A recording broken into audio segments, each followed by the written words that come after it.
저는 평생 누구에게 부끄럽지 않게 살아왔다고 자부합니다. 그런데 그날 어머니 무덤에서 벌어진 일은 제 인생을 완전히 뒤바꿔 놓았죠.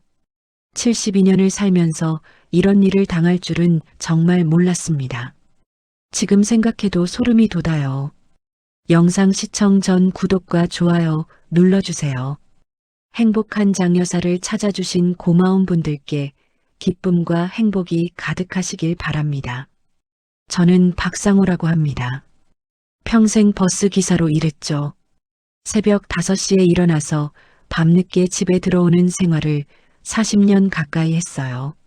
성실하게 살았습니다. 술 한 잔 제대로 못 마시고 담배도 끊었죠. 오직 가족만 바라보고 살았어요. 매일 같은 노선을 다니면서도 지루하지 않았습니다. 시내버스 13번을 운행했거든요. 승객들과 인사도 나누고 학생들이 버스 요금이 모자라면 그냥 태워주기도 했죠. 그런 소소한 정이 좋았어요. 5년 전에 은퇴하고 나서는 시골 고향집에서 혼자 지내고 있습니다. 마누라는 10년 전에 암으로 먼저 세상을 떠났거든요. 이제 남은 가족이라고는 서울에서 직장 다니는 아들 진우와 며느리 선영, 그리고 12살 손녀 민지뿐이에요. 하루하루가 조용합니다. 아침에 일어나서 라디오를 켜고 마당에 나가 텃밭을 돌보죠.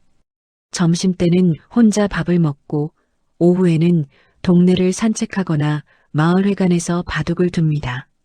저녁에는 TV를 보다가 일찍 잠자리에 들어요. 그날은 어머니 10주기 제사였습니다. 아들 가족이 새벽부터 차를 몰고 내려왔어요. 오랜만에 온 가족이 모이니까 마음이 좋더라고요.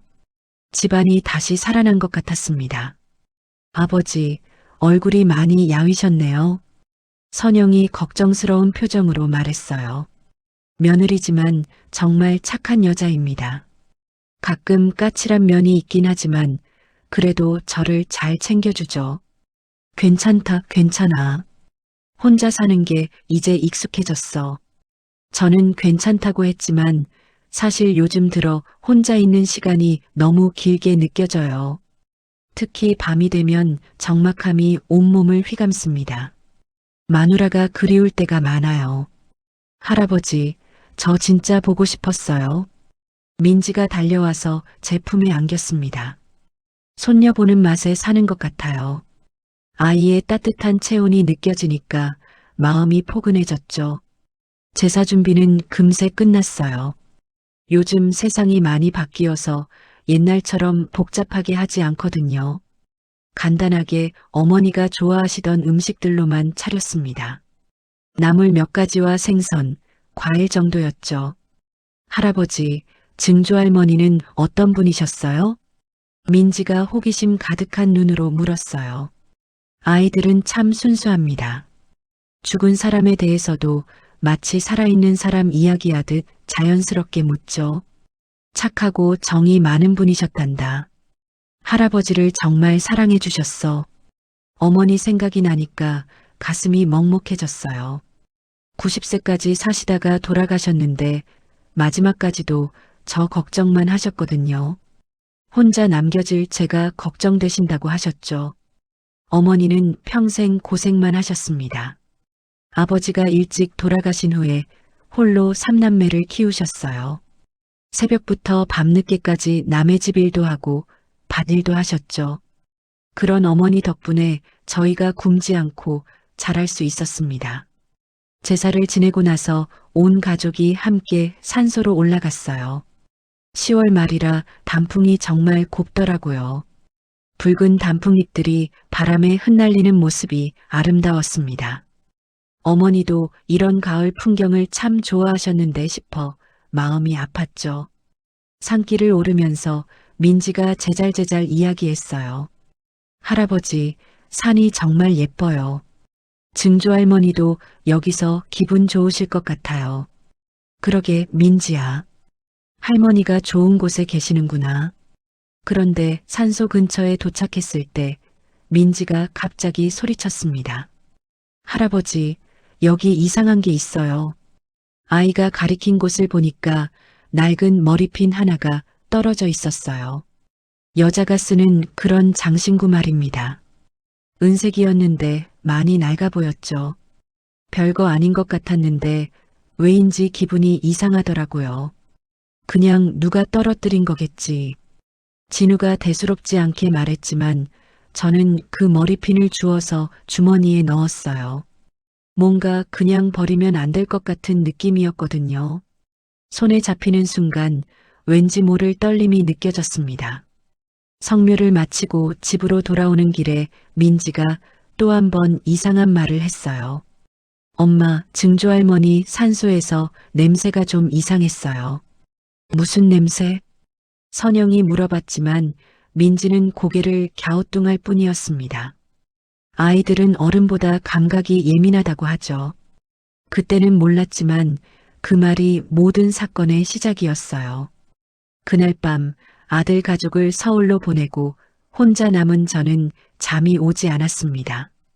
자꾸만 그 머리핀과 민지의 말이 머릿속을 맴돌았어요. 침대에 누워서도 뒤척이기만 했죠. 혹시 어머니 산소에 무슨 문제가 있는 건 아닐까요? 그런 불안한 생각이 계속 들더라고요. 새벽 3시가 되어서야 겨우 잠이 들었는데 꿈에서도 그 머리핀이 나타났습니다. 그때만 해도 제가 곧 엄청난 비밀을 발견하게 될 줄은 꿈에도 몰랐어요. 제사를 지낸 다음 날 저는 다시 어머니 산소를 찾아갔습니다. 밤새 잠을 못 잤거든요. 민지의 말이 자꾸 신경 쓰였어요. 새벽 5시에 눈이 떠졌습니다. 평생 버스 기사를 하면서 몸에 밴 습관이죠. 하지만 이제는 출근할 곳도 없으니까 허전했어요. 라디오에서 나오는 교통정보를 들으면서 옛 생각에 잠겼습니다. 아침을 대충 때우고 산으로 향했어요. 혼자 산을 오르는 길은 조용했습니다. 가을바람이 쓸쓸하게 나뭇잎을 흔들고 있었죠. 평소 같으면 이런 고요함이 좋았을 텐데 그날은 왜 그렇게 음산하게 느껴지던지요. 발걸음이 무거웠습니다. 뭔가 좋지 않은 일을 발견할 것 같은 예감이 들었어요. 하지만 그냥 돌아갈 수는 없었습니다. 궁금증이 저를 계속 끌어당겼거든요. 산소에 도착해서 자세히 살펴보니까 정말 이상한 점들이 눈에 띄었어요. 봉분의 한쪽 부분이 살짝 꺼져 있었습니다. 그리고 그 주변의 풀들이 다른 곳보다 누렇게 말라 있더라고요. 이게 뭐지? 저는 무릎을 꿇고 자세히 들여다봤어요. 분명히 작년까지만 해도 이렇지 않았거든요. 매년 성묘 때마다 풀도 깎고 정리해줬는데 언제부터 이렇게 된 건지 모르겠어요. 꺼진 부분을 손으로 눌러보니까 흙이 푹 들어갔습니다. 마치 밑에 빈 공간이 있는 것 같았어요. 이상하다는 생각이 더욱 강해졌죠. 더 이상한 건 냄새였어요. 민지가 말한 게 맞더라고요. 뭔가 썩은 듯한 그런데 또 다른 어떤 냄새가 섞여 있었습니다. 평생 시골에서 살아서 흙냄새는 잘 아는데 이건 그런 게 아니었어요. 코를 찌르는 듯한 냄새였습니다. 마치 오래된 나무가 썩는 냄새 같기도 하고 뭔가 화학적인 냄새 같기도 하고요. 숨을 깊이 들이마시기가 꺼림칙했어요. 손으로 봉분을 만져보니까 흙이 다른 곳보다 부드러웠습니다. 마치 누군가가 최근에 파헤쳤다가 다시 덮은 것 같은 느낌이었죠. 10년 된 무덤치고는 너무 말랑말랑했어요. 설마 끔찍한 생각이 머릿속을 스쳤어요. 혹시 도굴꾼이 어머니 무덤을 건드린 건 아닐까요? 요즘 그런 나쁜 일들이 종종 있다고 들었거든요. TV 뉴스에서 본 적이 있었습니다. 하지만 우리 어머니 무덤에 뭐 가져갈 게 있겠어요. 부잣집도 아니고 귀한 부장품이 들어있지도 않은데 말이죠. 그냥 평범한 농가의 어머니였으니까요. 주변을 더 자세히 둘러봤습니다. 그런데 발견한 게 또 있었어요. 봉분 옆쪽에 작은 구멍이 하나 뚫려 있었거든요. 동물이 판 것 같지도 않고 사람이 무엇인가를 묻었다가 꺼낸 흔적 같았습니다. 그 구멍 주변에도 흙색이 달랐어요. 다른 곳은 검은 흙인데 그곳만 연한 갈색 흙이 섞여 있었습니다. 분명히 다른 곳에서 가져온 흙으로 메운 것 같았죠. 가슴이 두근두근 뛰기 시작했어요. 뭔가 크게 잘못된 일이 벌어진 게 분명했습니다. 하지만 혼자서는 어떻게 할 수가 없었어요. 집으로 돌아와서 진우에게 전화를 걸었습니다. 진우야, 너 어제 할머니 산소 보니까 어떻던? 왜요, 아버지? 무슨 일 있어요? 목소리에 걱정이 묻어났어요. 제가 평소에 이런 전화를 잘 안 하거든요. 아니, 봉분이 좀 이상한 것 같아서. 어떻게 이상한데요? 구멍도 뚫려 있고 흙색도 다르고 그리고 냄새도 이상해. 진우는 처음에는 별일 아니라고 했어요. 그냥 세월이 지나면서 자연스럽게 그런 거라고요. 하지만 제가 자세히 설명하자 목소리가 진지해졌습니다.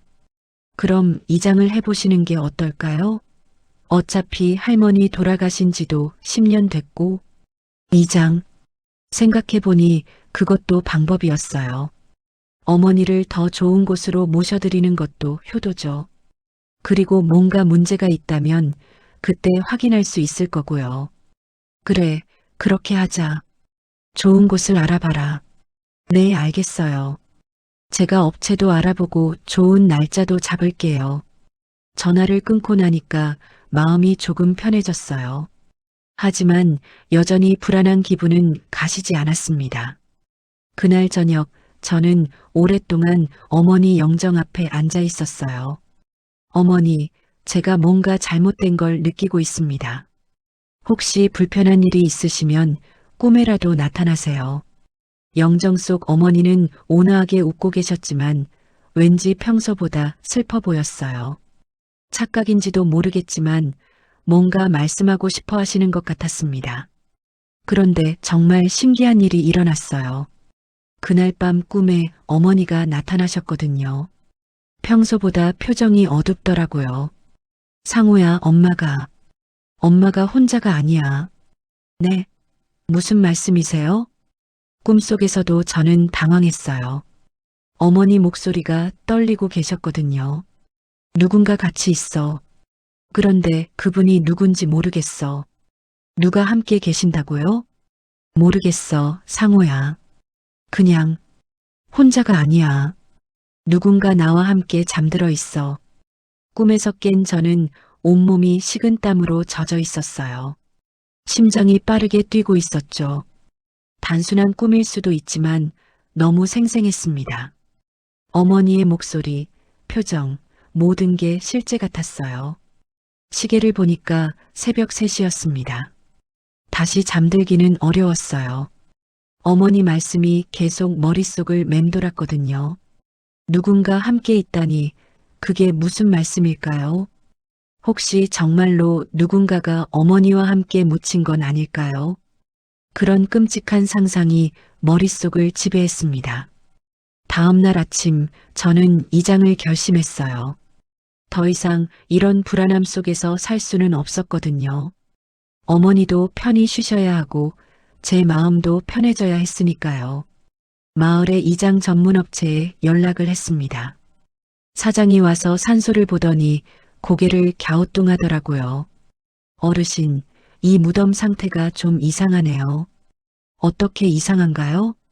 보통은 10년 정도 지나면 흙이 단단하게 굳는데 여기는 너무 무르네요. 그리고 이 냄새는 뭔지. 전문가도 이상하다고 하니까 제 불안감은 더욱 커졌어요. 어머니 무덤에 정말 뭔가 문제가 있는 게 분명했습니다. 그럼 언제 이장할 수 있나요? 다음 주 화요일이 좋은 날이네요. 그때 하시죠. 일주일을 기다리는 동안 저는 마음이 편하지 않았습니다. 뭔가 큰일이 일어날 것 같은 예감이 계속 들었어요. 하지만 그것이 제 인생을 완전히 바꿔놓을 일이라고는 상상도 못했죠. 이장 당일 저는 새벽부터 잠이 깨었습니다. 가슴이 두근두근거리더라고요. 왜 그렇게 불안했는지 지금도 모르겠어요. 화요일 아침이었습니다. 이장업체에서 좋은 날이라고 한 날이죠. 하지만 저에게는 전혀 좋지 않은 날이 될 줄 몰랐어요. 새벽 4시에 눈이 떠서 다시 잠들 수가 없었습니다. 자꾸만 이상한 꿈을 꾸었거든요. 어머니가 나타나서 뭔가 말씀하려고 하시는데 목소리가 들리지 않는 꿈이었어요. 일어나서 밖을 내다봤습니다. 아직 어둠이 짙었지만 동쪽 하늘이 조금씩 밝아지고 있었어요. 평소 같으면 마당에 나가서 새소리라도 들었을 텐데 그날은 집 안에만 있고 싶었습니다. 커피를 한 잔 끓여서 마셨어요. 손이 떨려서 컵을 제대로 잡기도 어려웠죠. 뭔가 큰일이 일어날 것 같은 예감이 계속 들었습니다. 아들 진우도 회사 반차를 내고 내려왔어요. 아버지, 괜찮으시죠? 응, 괜찮다. 그냥 어머니를 더 좋은 곳으로 모셔드리는 거니까. 하지만 속으로는 계속 뭔가 잘못될 것 같은 기분이 들었거든요. 가슴 한구석이 답답하고 무거웠습니다. 혹시 이상한 게 나오면 어떻게 하죠? 진우도 불안한 모양이었어요. 어제 전화로 제 이야기를 들었으니까요. 그런 일은 없을 거야. 설마 우리 어머니 무덤에 뭐가 있겠어. 그렇게 말했지만 저도 확신이 서지 않았어요. 오전 10시에 이장업체 사람들이 왔습니다. 총 5명이었죠. 사장과 인부들이 삽과 여러 도구들을 들고 산을 올랐어요. 장비들이 꽤 무거워 보였습니다. 어르신, 저희가 조심스럽게 할게요. 걱정하지 마세요. 사장이 안심시켜줬지만 제 마음은 점점 무거워졌어요. 발걸음도 무겁고 숨도 잘 쉬어지지 않았습니다. 산에 올라가는 길에 진우가 말했어요. 아버지, 정말 괜찮으실 거예요. 그냥 할머니를 좋은 곳으로 모시는 거니까요. 그래, 맞다. 별일 없을 거야. 하지만 제 목소리는 떨리고 있었어요. 어머니 산소에 도착하자 이장업체 사장이 먼저 주변을 둘러봤습니다. 역시 이상하네요. 이 냄새는 뭐지? 그러게요. 어제도 그런 냄새가 났어요. 인부들이 봉분 주변의 풀을 제거하고 흙을 파기 시작했어요. 처음에는 별일 없이 진행되는 것 같았습니다. 삽으로 조심스럽게 흙을 걷어내고 있었죠. 저와 진우는 조금 떨어진 곳에서 지켜봤어요. 가슴이 빠르게 뛰었지만 애써 침착하려고 노력했습니다. 30분 정도 지났을 때였어요. 인부 하나가 삽을 멈추고 고개를 갸우뚱했습니다. 사장님, 여기 뭔가 이상한데요? 뭐가 이상해? 흙이 너무 말라요. 그리고 색깔도 다르고. 사장이 다가가서 직접 확인해 봤어요. 정말 이상하네. 이런 경우는 처음 봐요. 1미터 정도 팠을 때였죠. 또 다른 인부가 갑자기 소리쳤습니다. 이상한데요? 여기 뭔가 더 있는 것 같은데. 저와 진우가 급히 다가가 봤어요. 인부가 가리키는 곳을 보니까 정말 이상한 게 보였습니다. 뭐가 이상해요? 제가 떨리는 목소리로 물었어요. 여기 나무 조각 같은 게 관 같은데요? 인부가 조심스럽게 흙을 더 걷어내자 정말 놀라운 광경이 펼쳐졌습니다. 어머니의 관 위에 다른 관 하나가 더 있었어요. 이게 뭐야? 진우가 얼굴이 하얗게 질린 채 중얼거렸습니다. 저도 마찬가지였어요. 다리에 힘이 빠져서 주저앉을 뻔했죠. 사장님, 이거 어떻게 된 거예요? 저는 떨리는 목소리로 물었어요. 목이 바짝 말라서 말하기도 어려웠습니다. 글쎄요. 이런 경우는 정말 처음 봅니다. 작은 관이었어요. 어머니 관보다 훨씬 작고 간소한 나무관이었습니다. 그런데 그 관에서 이상한 냄새가 났어요. 민지가 말했던 바로 그 냄새였죠. 관의 상태는 그리 좋지 않았어요. 나무가 일부 썩어서 구멍이 뚫린 곳도 있었습니다. 그 구멍 사이로 뭔가 반짝이는 게 보였어요. 이 관을 어떻게 할까요? 사장이 물어봤지만 저는 말을 할 수가 없었어요. 이런 상황을 상상해 본 적이 없었거든요. 일단 꺼내보세요. 진우가 대신 대답했습니다. 인부들이 작은 관을 조심스럽게 들어 올렸어요. 생각보다 가벼웠습니다. 관 안에는 이미 백골만 남아 있었거든요. 관 뚜껑을 조심스럽게 열어보니까 정말 충격적인 광경이 펼쳐졌어요. 하얀 뼈들 사이에서 뭔가 반짝이는 게 보였습니다. 이건 뭐지? 사장이 조심스럽게 그것을 꺼냈어요. 오래된 반지 하나와 목걸이, 그리고 작은 쪽지 하나였습니다. 쪽지는 노랗게 발해 있었지만 글씨는 선명하게 남아 있었어요. 윤정이. 그 이름을 보는 순간 제 온몸에 전기가 흐르는 것 같았습니다. 윤정이. 그건 제 첫사랑의 이름이었거든요. 아버지, 이 사람 누구예요? 진우가 물어봤지만 저는 말을 할 수가 없었어요. 50년 전 헤어진 첫사랑이 어떻게 어머니와 함께 묻혀 있는 거죠? 잠깐만요. 저는 손을 떨며 그 쪽지를 다시 들여다봤습니다. 분명히 윤정이었어요. 그 글씨체도 예전에 보던 그것과 똑같았습니다. 반지도 자세히 봤어요. 은반지였는데 안쪽에 작은 글씨가 새겨져 있었습니다. 상호에게라고 적혀 있더라고요. 사장님, 이분이 언제 여기 묻힌 것 같아요? 진우가 물어봤어요. 흙 상태로 봐서는 한 2년에서 3년 전쯤 될 것 같습니다. 2년에서 3년 전 그때 정희는 뭘 하고 있었을까요? 왜 제 어머니와 함께 묻힌 걸까요? 갑자기 어지러웠습니다. 땀이 비 오듯 흘러내렸어요. 진우가 제 팔을 붙잡았죠. 아버지, 괜찮으세요? 아니다. 괜찮지 않아.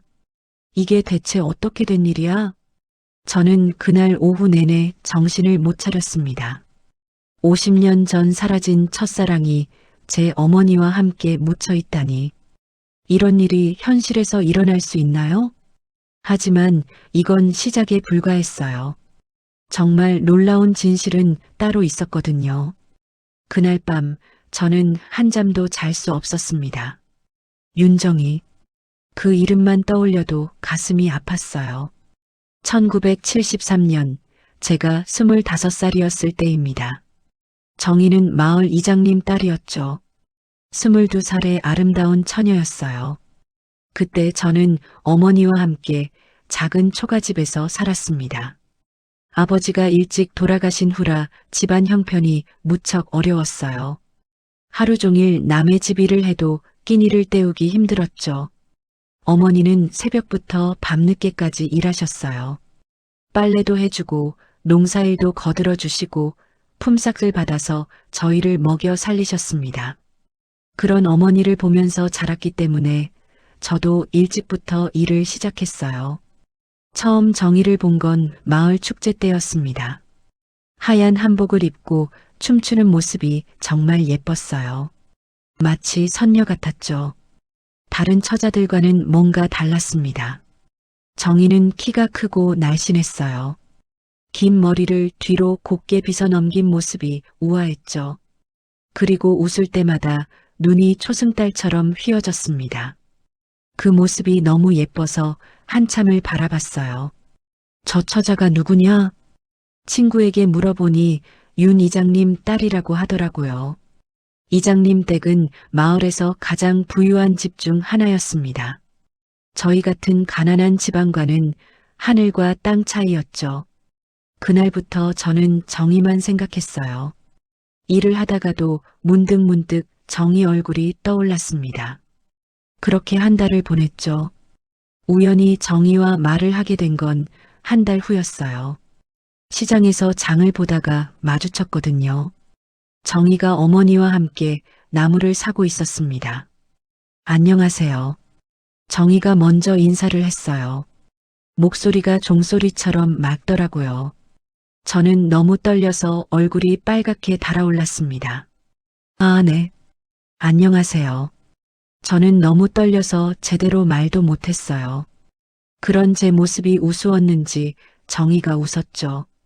그 웃음소리가 지금도 귓가에 생생합니다. 혹시 상호 씨 아니세요? 박할머니 아드님.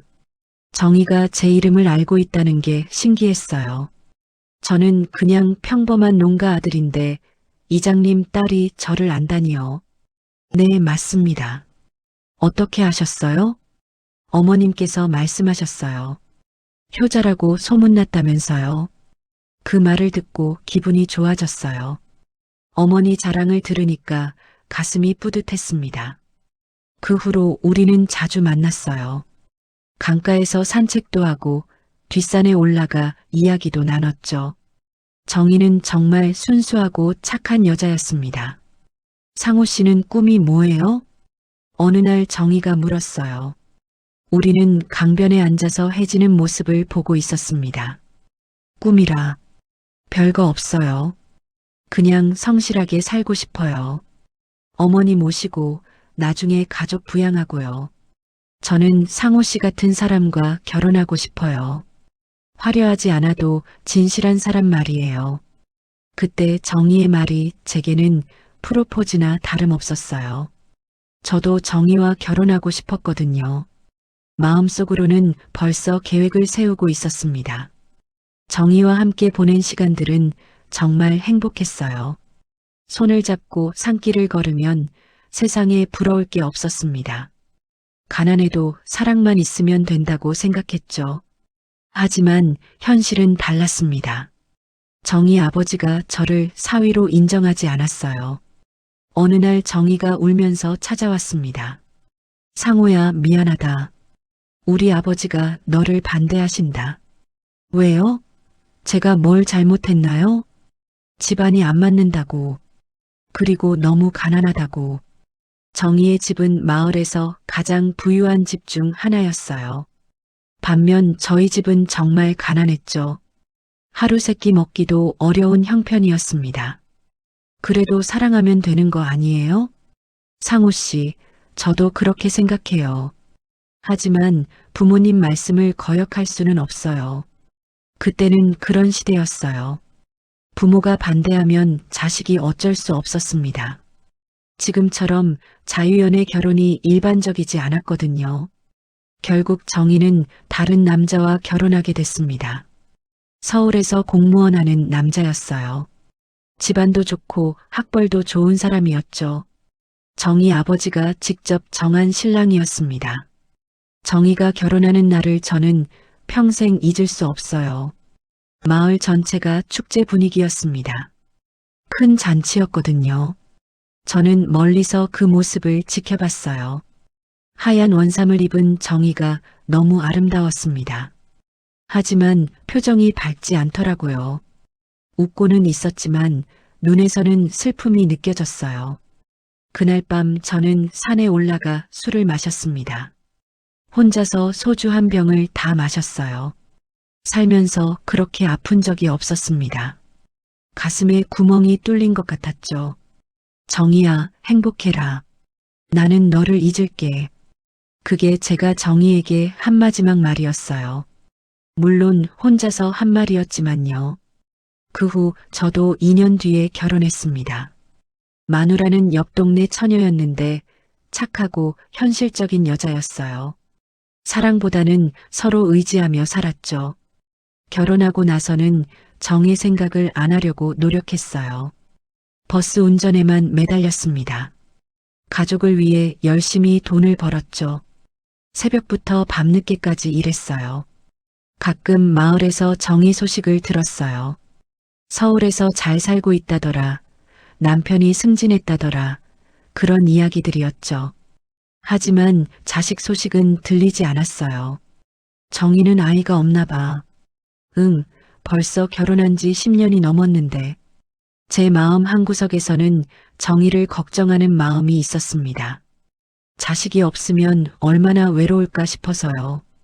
그리고 혹시 저 때문에 힘들어하는 건 아닐까 하는 생각도 들었어요. 그런데 20년 전쯤부터는 정희 소식이 완전히 끊겼어요. 남편이 일찍 죽었다는 소문만 들렸죠. 그 후로는 아무도 정희 이야기를 하지 않았습니다. 지금 생각해보니 그때부터 정희는 혼자 살았던 것 같아요. 20년 가까이 혼자서 말이죠. 얼마나 외로웠을까요?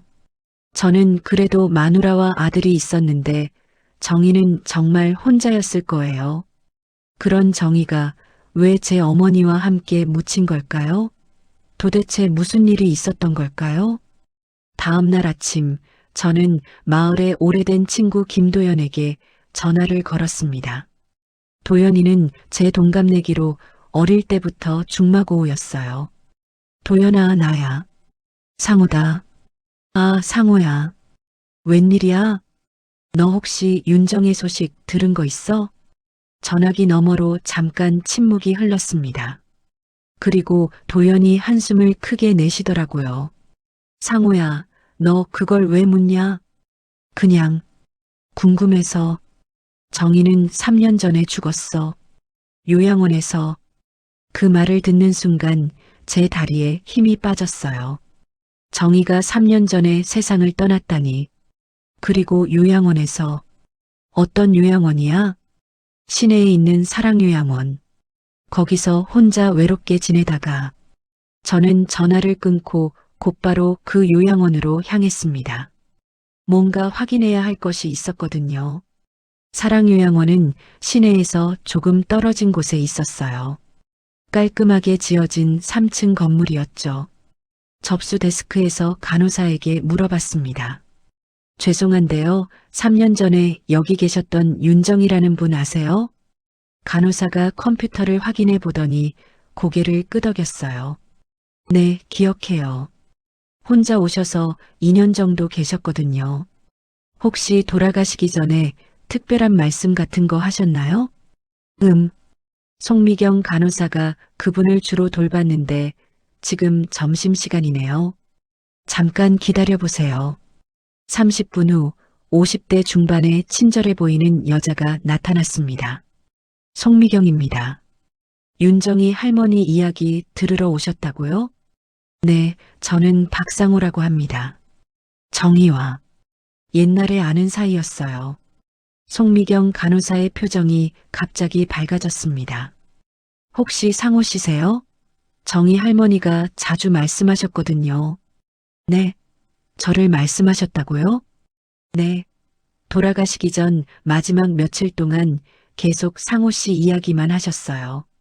첫사랑이라면서 평생 잊을 수 없는 사람이라고 하셨거든요. 제 가슴이 뜨거워졌습니다. 정희가 임종 직전까지 저를 생각했다니요. 그분이 마지막에 뭐라고 하셨나요? 상우 씨 곁에 묻히고 싶다고 하셨어요. 혼자 외로운 곳에 묻히기 싫다고. 그런데 가족도 없고 연락처도 몰라서 어떻게 할 수가 없었죠. 송미경 간호사가 눈물을 글썽였습니다. 정희 할머니는 정말 외로우셨어요. 면회 오는 사람도 없고 그래서 더 안타까웠죠. 저는 목이 메어 말을 할 수가 없었어요. 정희가 그렇게 외롭게 세상을 떠났다니. 평생 혼자 살다가 요양원에서까지 혼자였다니요. 그런데 어떻게 제 어머니 산소에. 아, 그건 김도연 씨가 하셨어요. 정희 할머니 장례식 때 오셔서 유언을 들어주겠다고 하시더라고요. 김도연, 제 친구가 그 일을 한 거였어요. 도연이가 그랬다고요?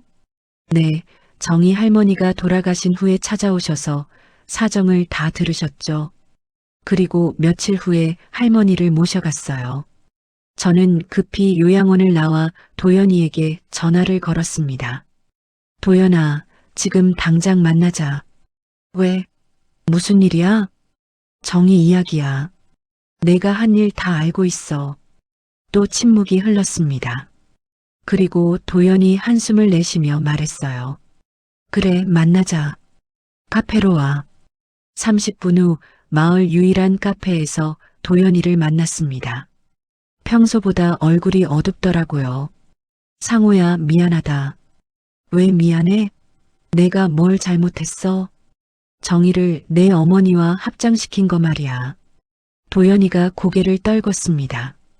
정희가 마지막에 간절히 부탁했어. 상우 곁에 묻어달라고. 혼자 외로운 곳에는 못 간다고. 그래서 나도 처음에는 안 된다고 했지. 불법이잖아. 그런데 정희가 그렇게 애원하는데 어떻게 못 들어주겠어? 도연이의 목소리가 떨렸습니다. 그래서 밤중에 몰래 내 어머니 산소를 파고 정희를 함께 묻었어. 작은 관이라 들키지 않을 줄 알았는데. 도연아, 상호야, 정말 미안해. 하지만 정희가 너무 불쌍했어. 평생 혼자 살다가 죽어서까지 혼자 있게 할 수는 없었어. 저는 화가 나는 동시에 고마웠습니다. 도연이가 정희의 마지막 소원을 들어준 거잖아요. 하지만 이건 명백히 불법이었죠. 그럼 정희는 지금까지 3년 동안 우리 어머니와 함께 있었던 거야?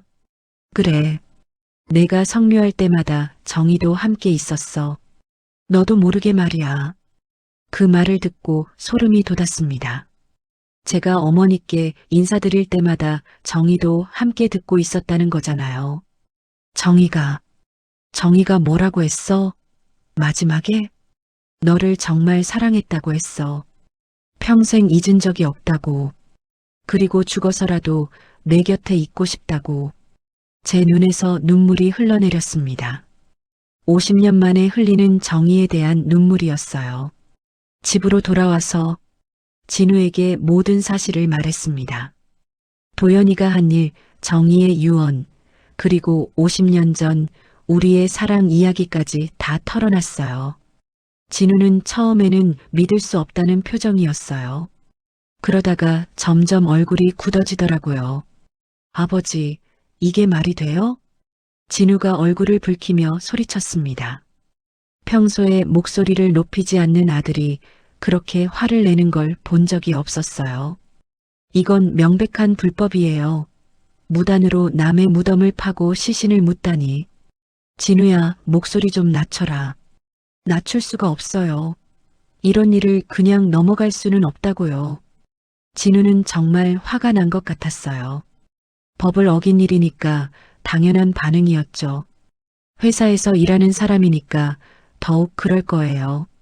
아버지도 당해보세요. 어느 날 갑자기 누가 우리 집 마당에 시신을 묻어놨다고 생각해보세요. 진우의 비유가 적절했어요. 분명히 우리도 피해자였습니다. 경찰에 신고해야 해요. 김도연 아저씨도 처벌받아야 하고요. 진우야, 잠깐만. 아버지도 이상해요. 왜 화를 안 내세요? 남이 우리 할머니 무덤을 마음대로 건드렸는데. 진우 말이 맞았어요. 분명히 화낼 일이었습니다. 하지만 제 마음은 복잡했어요. 정희의 마지막 소원을 생각하니까 단순히 화만 낼 수는 없었거든요. 그때 며느리 선영이 끼어들었습니다. 여보, 그런데 생각해보면 그분도 불쌍하지 않아? 뭐가 불쌍해? 진우가 선영을 쳐다봤어요. 부부 사이에 의견이 다르다는 걸 알았나 봅니다. 평생 혼자 살다가 죽어서까지 혼자 있고 싶지 않았던 거잖아. 그 마음이 이해가 가. 당신까지 왜 그래? 이건 법의 문제야. 법도 중요하지만 인정도 중요하지 않을까? 그분이 아버님을 그렇게 사랑했다면. 선영의 말에 제 마음이 조금 편해졌어요. 며느리라도 정희의 마음을 이해해 주니까 고마웠습니다. 선영아, 고맙다. 내가 그렇게 생각해 주니까 마음이 놓인다. 아버지, 저도 여자라서 그 할머니 마음을 알 것 같아요. 죽어서까지 사랑하는 사람 곁에 있고 싶었던 거잖아요. 부부가 서로 다른 의견을 내놓으니까 저는 더 혼란스러웠어요. 둘 다 틀린 말은 아니었거든요. 할아버지, 그 할머니가 정말 할아버지를 사랑했어요? 민지가 순수한 눈으로 물었습니다. 아이는 법인이 뭐니 하는 복잡한 건 모르고 그냥 단순하게 생각하고 있었어요. 그래, 그랬단다. 그럼 할아버지도 그 할머니를 사랑했어요? 저는 대답할 수가 없었어요. 지금도 정희를 사랑하고 있는지 확실하지 않았거든요. 분명한 건 50년이 지나도 정희가 특별한 존재라는 거였죠. 할아버지는 할머니랑 결혼했잖아요. 그럼 할머니를 더 사랑했던 거 아니에요? 민지의 질문이 핵심을 찔렀어요.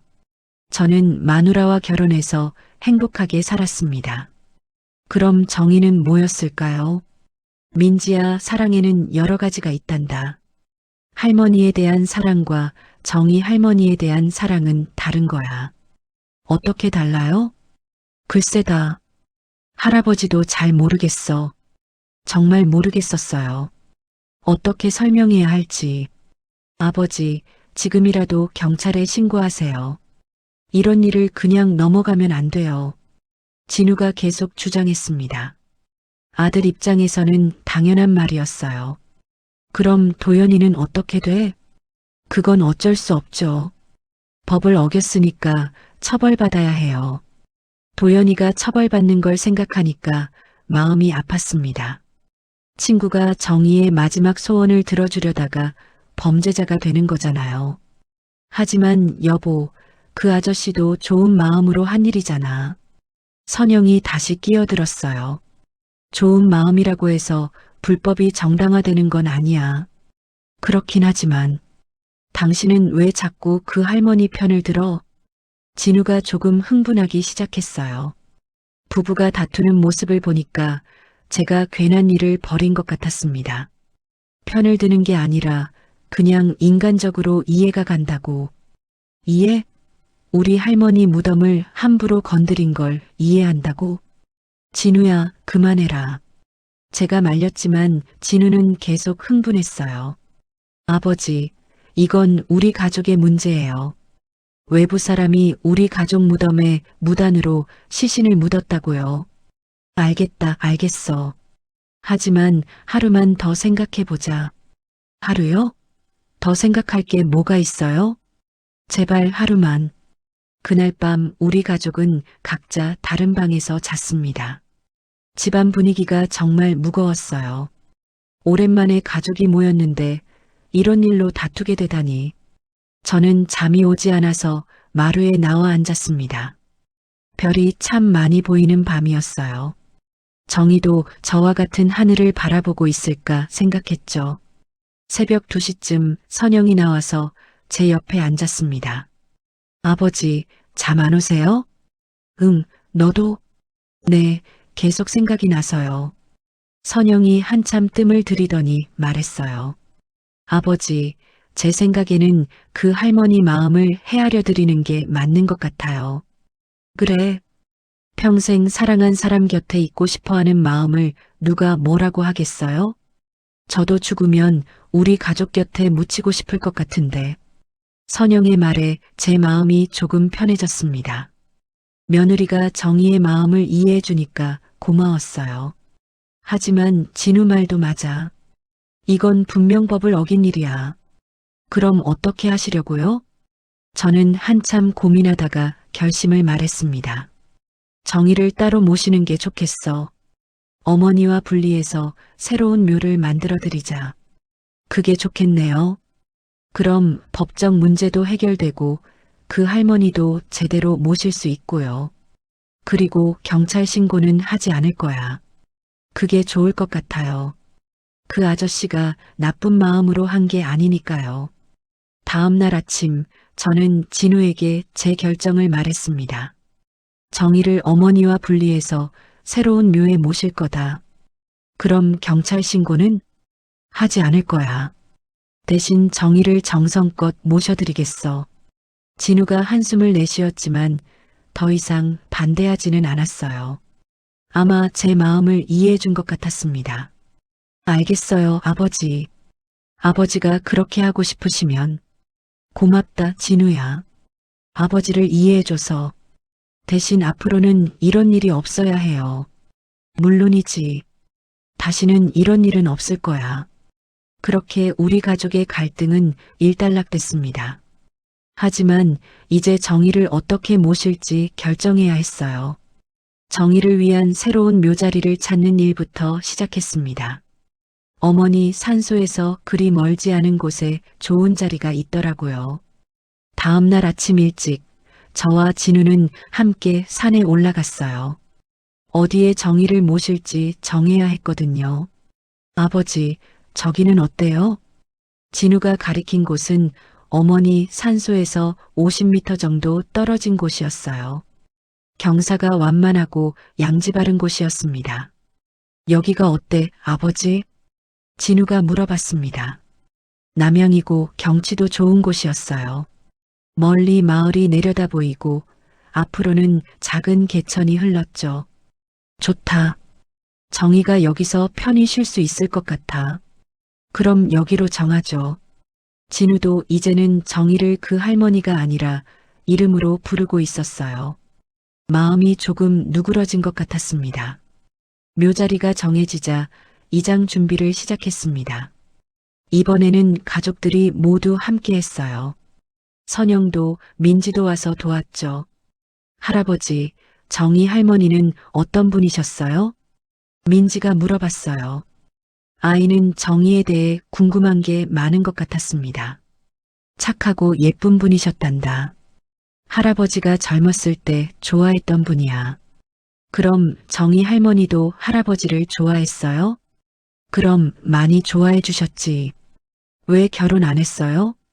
아이의 질문이 핵심을 찔렀어요. 어떻게 설명해야 할까요? 그때는 지금과 달라서 부모님이 반대하면 결혼하기 어려웠단다. 그럼 슬펐겠어요. 응, 많이 슬펐어. 민지가 제 손을 잡았어요. 작은 손이 따뜻했습니다. 이장업체에서 사람들이 와서 정희의 유골을 새로운 관에 옮기는 일을 도왔어요. 정말 조심스러운 작업이었습니다. 50년 만에 다시 만나는 첫사랑이었거든요. 새 관은 좋은 나무로 만든 것이었어요. 진우가 직접 골라온 거였습니다. 아버지, 정희 할머니도 우리 가족이니까 제대로 모셔야죠. 진우의 말에 가슴이 뭉클했어요. 아들이 정희를 받아들여 주는구나 싶었습니다. 정희의 유골을 옮기면서 발견한 게 또 있었어요. 관 밑에 편지 한 통이 있었거든요. 이건 뭐지? 저는 조심스럽게 편지를 펼쳐봤어요. 정희의 글씨였습니다. 상호에게 이 편지를 읽고 있다는 것은 내가 이미 세상을 떠났다는 뜻이겠지. 평생 하지 못한 말들을 이제서야 쓴다. 나는 내가 좋았어.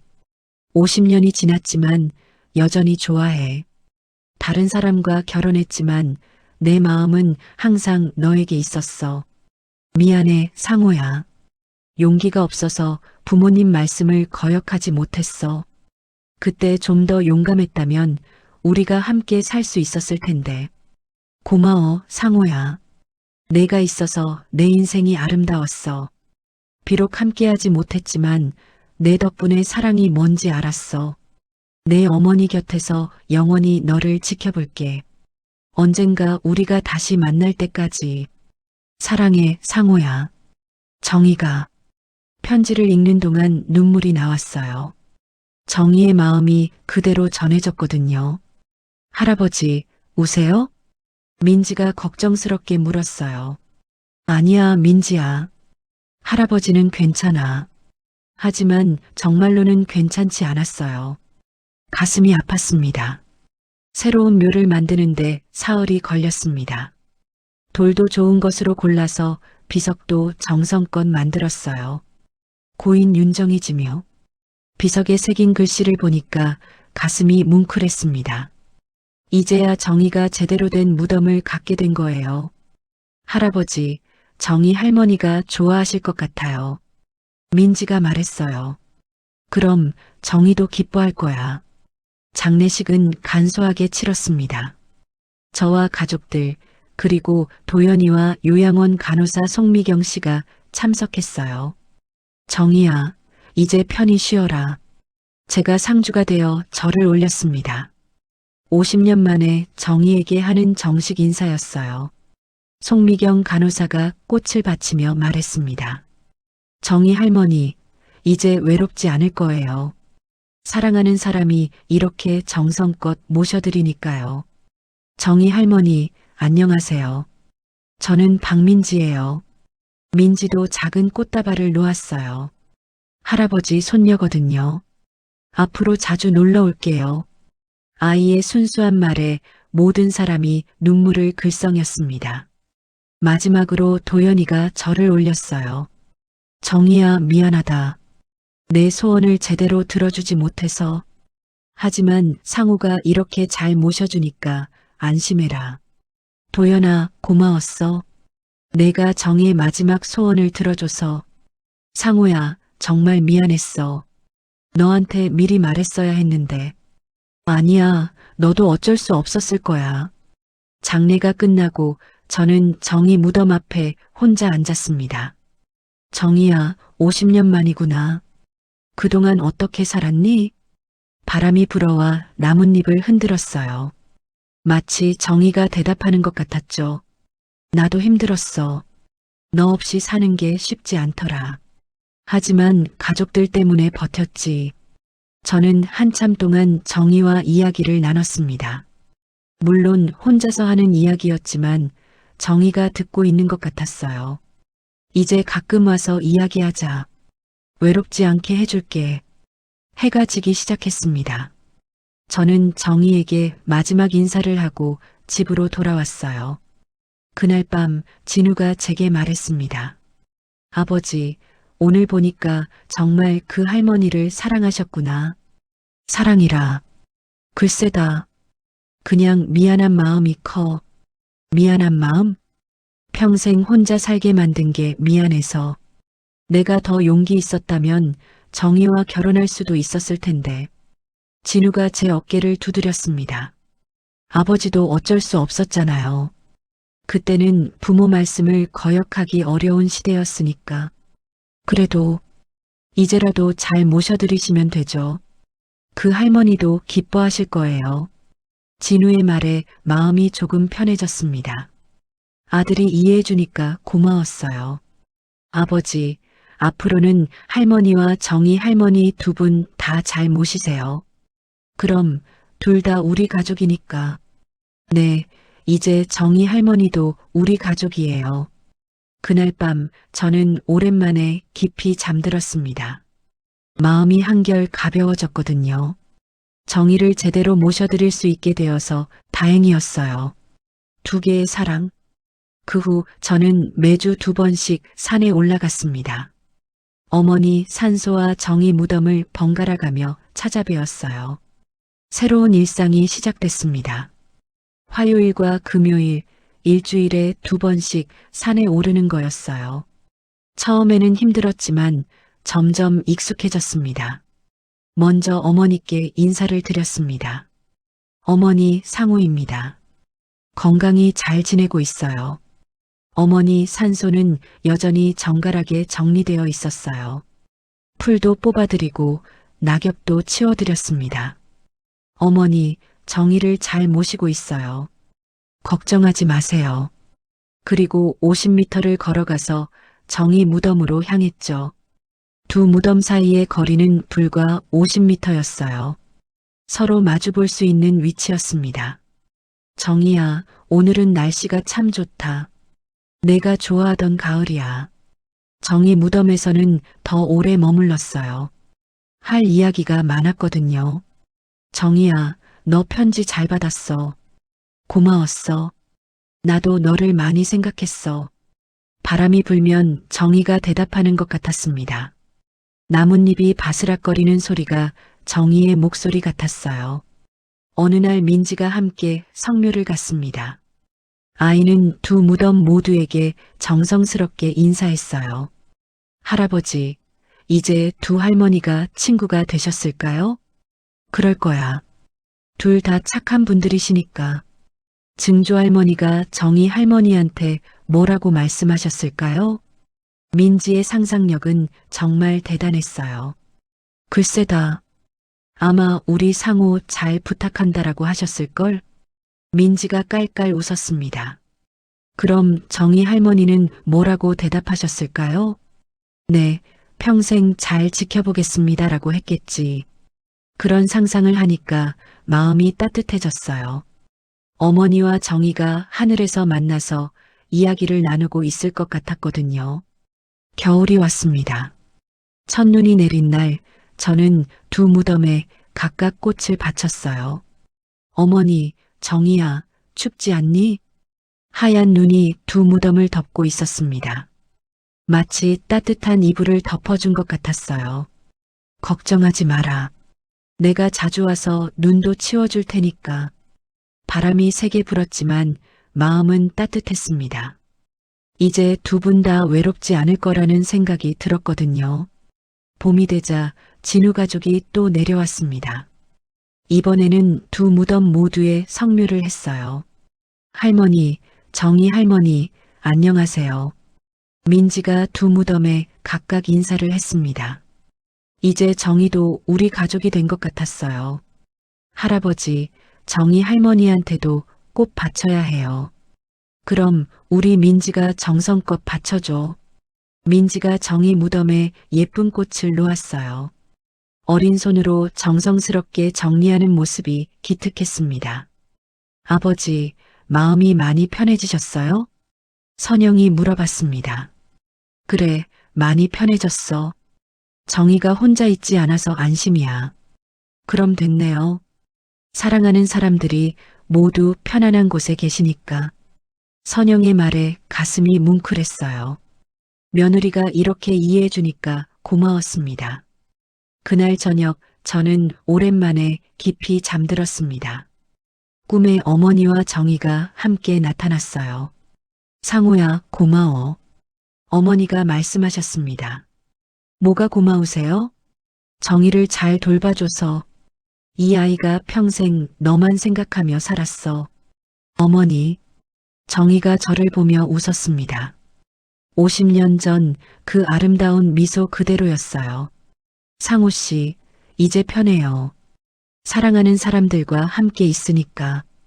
정희야, 상우 씨도 행복하게 사세요. 우리는 여기서 지켜볼게요. 꿈에서 깬 저는 눈물을 흘리고 있었습니다. 하지만 슬픈 눈물이 아니었어요. 감사한 눈물이었죠. 이제 저는 확신할 수 있습니다. 사랑은 정말로 영원하다는 걸 말이에요. 50년이 지나도 죽음을 넘어서도 계속되는 게 사랑입니다. 어머니는 저를 낳아주시고 키워주신 사랑으로, 정희는 평생 변하지 않은 첫사랑으로 제 곁에 있어요. 두 분 모두 이제 외롭지 않습니다. 매주 산에 올라가서 두 무덤을 돌보는 일이 제 새로운 일상이 되었어요. 풀도 뽑아주고 꽃도 바꿔드리고 이야기도 나누죠. 어머니, 정희야, 오늘은 민지가 상을 받았어. 그림 그리기 대회에서 1등을 했단다. 두 무덤에서 따뜻한 바람이 불어왔습니다. 마치 축하해 주시는 것 같았어요. 진우도 승진했어. 과장이 됐단다. 선영이도 건강하고. 가족들의 좋은 소식을 전해드릴 때마다 기분이 좋았어요. 어머니와 정희가 함께 기뻐해 주시는 것 같았거든요. 어떤 사람들은 제가 이상하다고 할지도 모릅니다. 죽은 사람들과 이야기를 나누고 첫사랑을 이렇게 챙긴다고 말이에요. 하지만 저는 후회하지 않습니다. 사랑하는 사람들을 끝까지 사랑하는 게 잘못된 일인가요? 외로운 사람이 사랑하는 사람 곁에 있고 싶어 하는 게 이상한 일인가요? 72년을 살아보니 깨달은 게 있어요. 세상에서 가장 소중한 건 사랑입니다. 가족에 대한 사랑, 연인에 대한 사랑, 모든 사랑이 귀해요. 정희는 평생 저를 사랑했고 저도 마찬가지였습니다. 비록 함께 살지는 못했지만 그 사랑만큼은 진실했어요. 이제 어머니와 정희 두 분 모두 편안한 곳에서 쉬고 계십니다. 그리고 저는 매일 그분들의 사랑을 느끼며 살아가고 있어요.